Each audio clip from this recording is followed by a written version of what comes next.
hoje, quarta-feira, como vocês sabem, a gente recebe o Dr. Sandro Massini para falar sempre de assuntos muito pertinentes aí, a questão mental, emocional, a nossa saúde emocional. Tudo bom, doutor? Olá, Bárbara, boa tarde, como vai? Tudo bem? Sempre um prazer estar aqui com vocês, trazendo em foco sempre uma pauta de excelência, uma pauta que nos faz pensar, refletir sobre os nossos vícios, sobre as nossas manias, enfim, sobre qualidade e prevenção. E a gente agora vamos falar, né, sobre dependência química, parte número 2. Porque semana passada rendeu para mais de metro o assunto. A gente não conseguiu explorar todos os campos, né? Porque realmente, dependência química é uma doença crônica, é uma doença severa que, se não tratada, implica em diversos prejuízos na vida de qualquer pessoa, em todas as áreas, né? A gente já deixou isso bem claro. Então, primeiro, realmente a gente precisa falar a respeito. O certo seria a prevenção. Eu disse no programa passado, é mais barato, é mais fácil e é o melhor tratamento. Fazer com que as pessoas não desenvolvam a dependência. Mas para aqueles casos aos quais aquele indivíduo já se tornou um dependente químico, não tem outra saída senão ser o tratamento. E aí, dentro de todas as dependências químicas, que são várias, né, cada uma tem o seu tratamento adequado. Vamos agora, eu queria que você me elencasse agora pra gente deixar nos mínimos detalhes. Por exemplo, o tabagismo, como é feito o tratamento? E o alcoolismo, como é feito? Vamos falar desses dois que eu acho que são os maiores, né, Perfeito. hoje em dia. Sim, são as drogas de maior consumo no Brasil, né? Por serem drogas lícitas, lembrem. Então, isso é minha opinião, por isso que eu sou contra a legalização das drogas, por conta disso, que é claro, né, nos outros países, se a gente pegar o Canadá, se a gente pegar a Flórida, se a gente pegar o Arizona, são alguns países que a própria Holanda, né, se a gente olhar os estudos desses países, é claro que o consumo aumentou e muito. E junto ao consumo das drogas, aumenta os problemas de saúde mental. Então a gente tem vários estudos já que apontam isso. Trazendo para o Brasil, então é natural que o álcool e o cigarro sejam as drogas mais consumidas. Sim. Por mais que o cigarro vem caindo nas últimas 2 décadas, a gente está com uma campanha muito boa contra o cigarro, em não fumar em lugar fechado, enfim, o governo bateu muito na prevenção, mas agora tem essas novas modalidades que são os cigarros eletrônicos, que voltou a crescer de uma maneira absurda em lugares fechados. Sim. Né? Agora, sobre a sua pergunta, como é o tratamento? Hoje a medicina evoluiu muito, tanto para um como para outra. A gente tem muitos remédios, né, que ajudam na abstinência, na compulsão pela droga, né, mas ainda tem a ver com a característica individual, porque a dependência química ela é única entre indivíduo e indivíduo, então a pessoa desenvolve, sim, a gente tem que olhar a gravidade dessa dependência. Então, se a gente pensar na dependência do álcool, dependência alcoólica, tem pessoas que a gente precisa da internação, porque o quadro de abstinência é um quadro severo, onde ela apresenta convulsões, delírios tremes. Aí realmente a gente precisa de uma equipe multidisciplinar, né, que se conversa entre as pessoas e ele precisa do suporte clínico. Já uma dependência alcoólica não tão grave, a gente consegue tratar ambulatorialmente. A gente assim, então as modalidades são várias de tratamento. O próprio AA, né, é uma instituição que a gente tem aí há muitas décadas, que é parceira da ciência, porque o Alcoólicos Anônimos realmente embasa muitos dependentes químicos na promoção da sua recuperação. Porque a gente pode falar em internação, que é o tratamento, então a gente pensa no tratamento, o primeiro recorte, que é o início para se chegar à abstinência, mas é o primeiro passo, né? O difícil depois é a gente conviver, é fazer com que o paciente entenda o seu problema e ele mude o seu estilo de vida. E aí o Alcoólicos Anônimos, ele nos ajudam muito nesta última fase. Lembra que eu tinha dito lá aquelas 5 fases, que é a pré-contemplação, contemplação, a preparação, ação e manutenção. A última fase é a mudança de vida. Então a gente tratou, a gente orientou, a gente desintoxicou o indivíduo, seja do álcool, do cigarro ou de outras drogas, aí ele tem que mudar realmente, ele tem que criar estratégias de prevenção, ele tem que criar estratégias de enfrentamento, isso junto com o terapeuta a gente desenvolve, né, com o paciente, mudando algumas percepções que ele tem erroneamente dele mesmo, né, com as crenças, umas crenças disfuncionais, e aí o paciente consegue tocar a sua vida abstinente das drogas.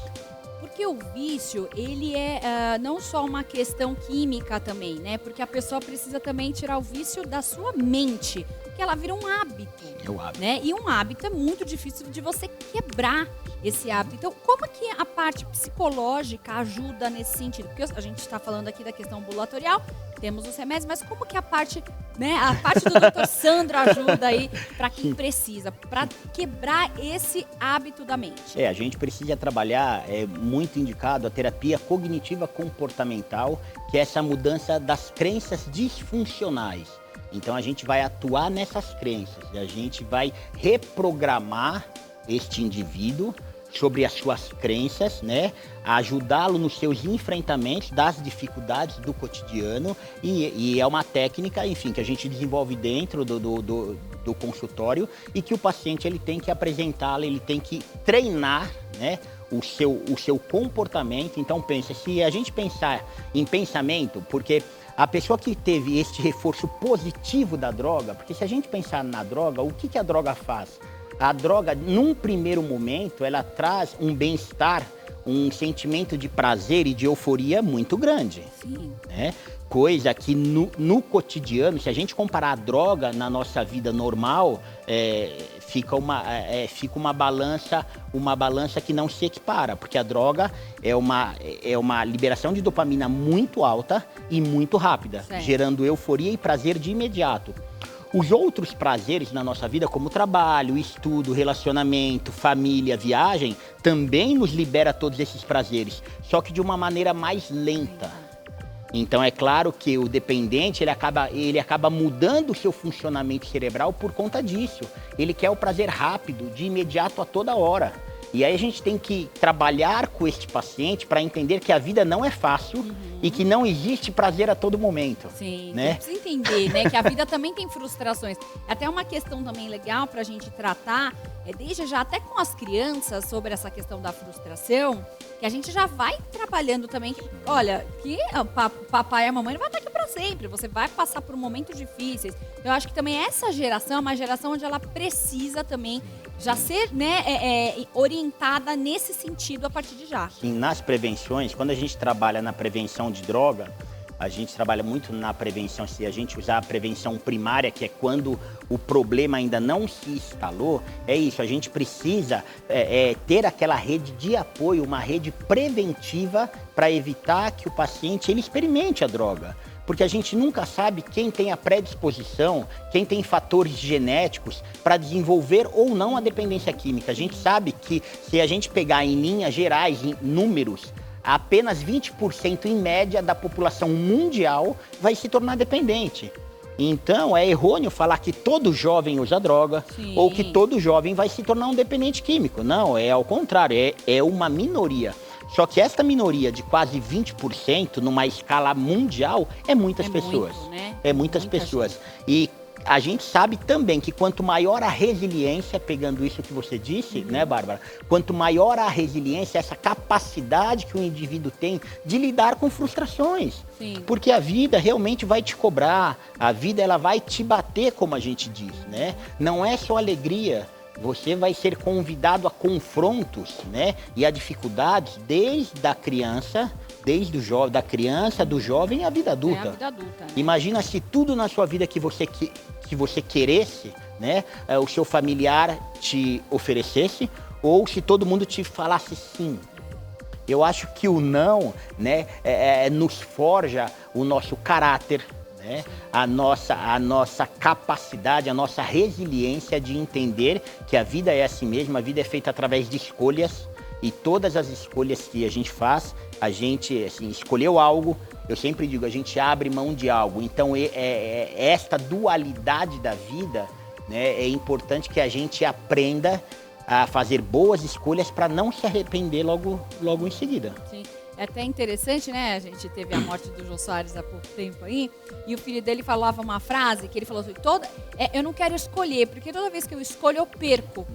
Mas a vida é isso. Você precisa escolher e não vai ter jeito. Uma hora você vai perder, uma hora você vai ganhar. E dentro de todos os nossos relacionamentos, dentro de todas as situações que a gente passa, nós precisamos fazer escolhas também, né? Exatamente. Eu assisti um vídeo do Clóvis hoje, né? O filósofo, e ele disse que é sobre as frustrações, né? Se eu tivesse tomado aquele caminho, então você escolhe um caminho, você quebra a cara. Né?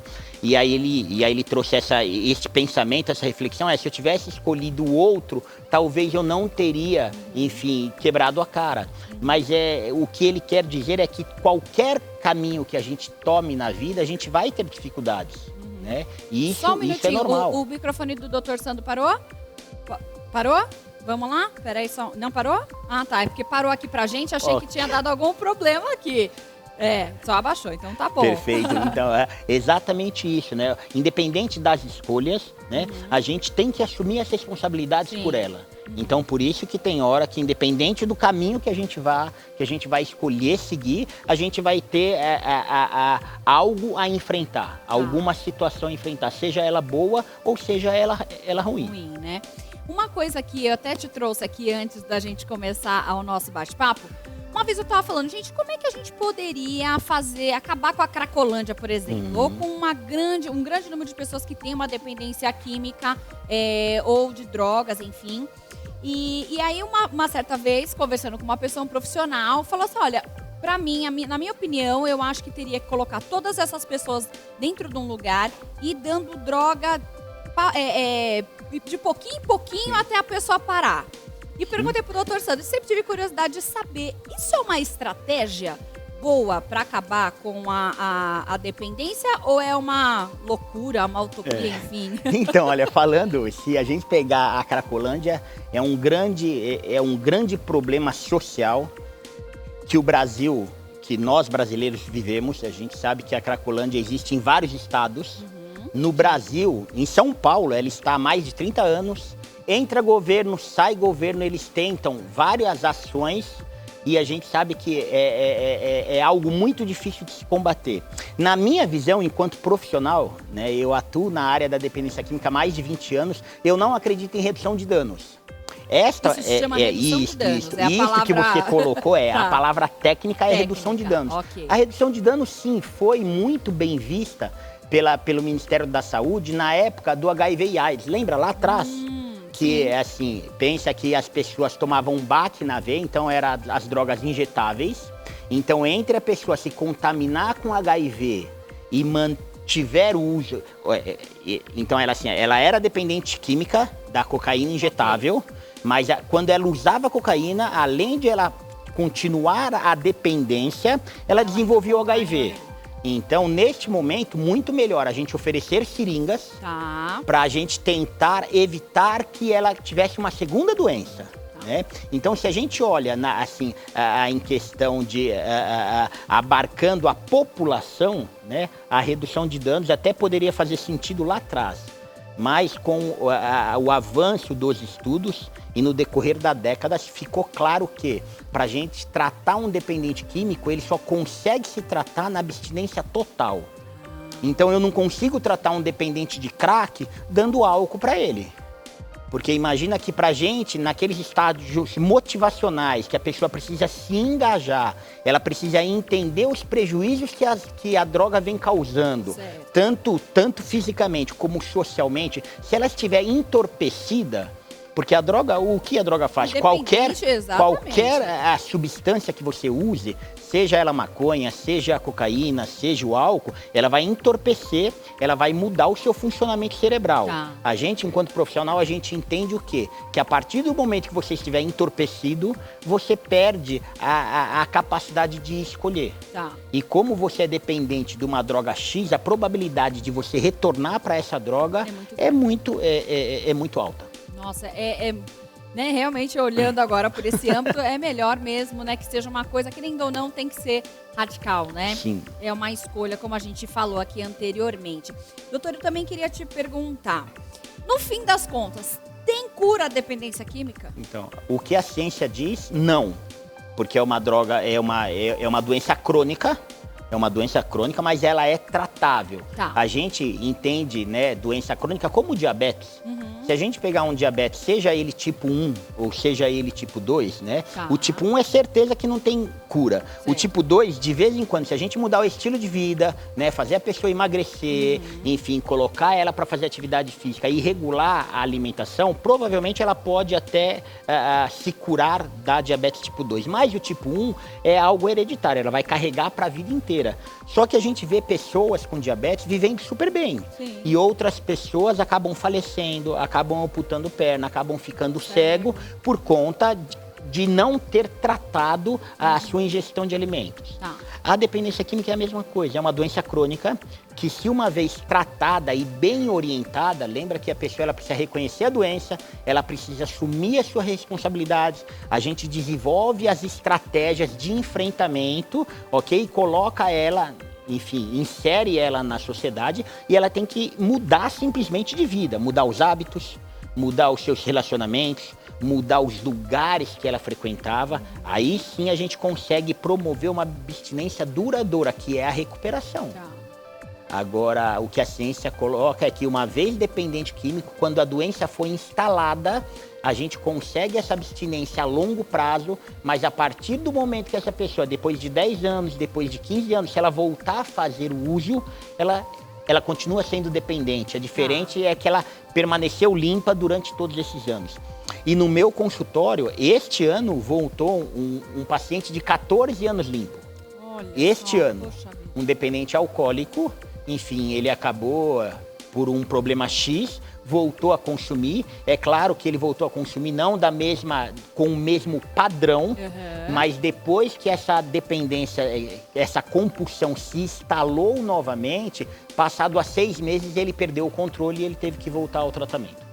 Nossa, 14 anos, 14 né? anos. Poxa vida. Então, assim, por isso que muitos acabam tendo recaída, porque, assim, eu conheci já algumas pessoas que tentaram, foram internadas diversas vezes e vai e volta e não consegue sair, ou fica 2 anos bem, depois recai de novo. É exatamente isso, porque a pessoa não mudou esse padrão. O seu estilo de vida. Ela tem que entender que ela é uma pessoa doente pro resto da vida. Sim, É isso claro. que ela precisa pôr na cabeça. Perfeito. Por mais que choca, né? Por mais que é algo que tem pessoas que não aceitam, e que o Alcoólicos Anônimos e o Narcóticos Anônimos é muito sensato quando eles se apresentam. Ele fala: eu fulano, né, alcoólico, eu fulano dependente químico em recuperação, né? É claro que a gente, de uma maneira, se a gente olhar numa maneira científica, a gente reduz demais o indivíduo, porque o indivíduo não é um dependente.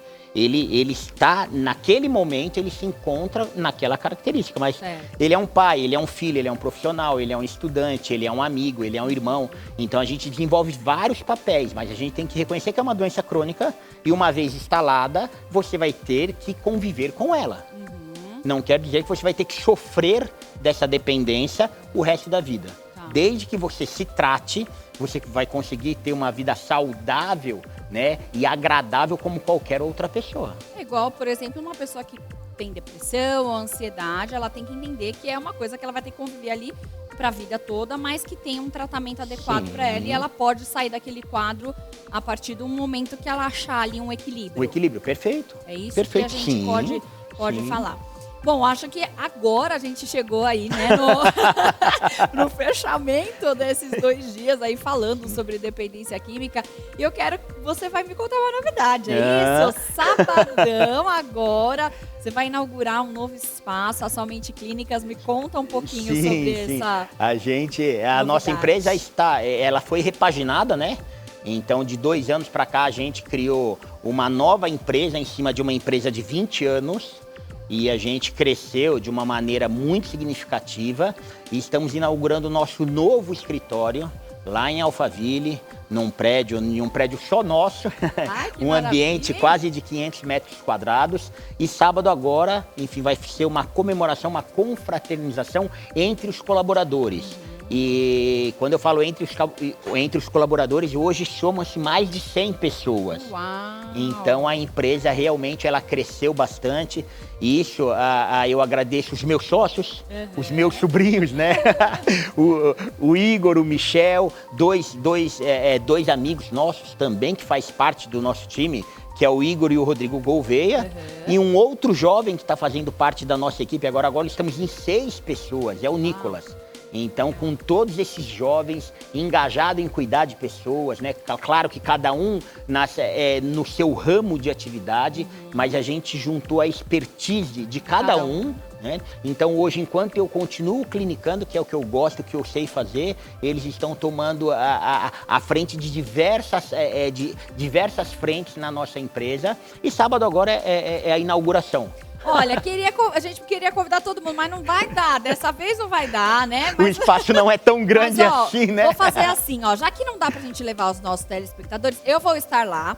Vou fazer uma matéria bem legal e aí vou mostrar pra vocês como é que vai ser essa festa maravilhosa no sábado.